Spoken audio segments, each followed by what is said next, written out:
Just had a request from the customer to shoot a final video of the project, and here it is. We thought we had a carburetor issue with it, but it was some vacuum line routing causing it to run rough, and we've resolved that problem. So it looks great.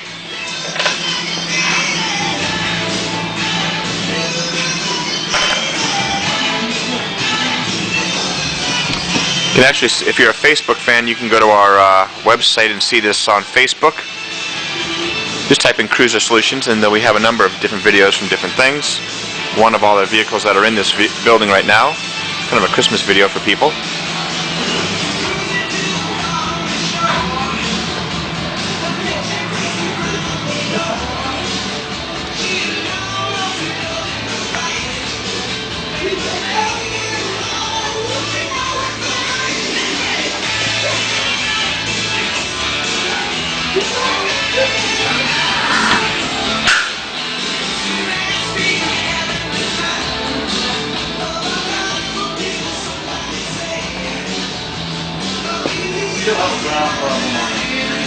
Kind of dark in there.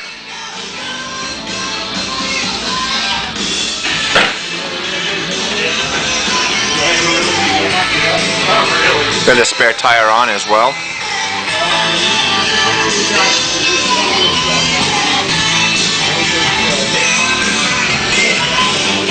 So there you go. Looks great. We're anxious to ship it off and have the folks enjoy it.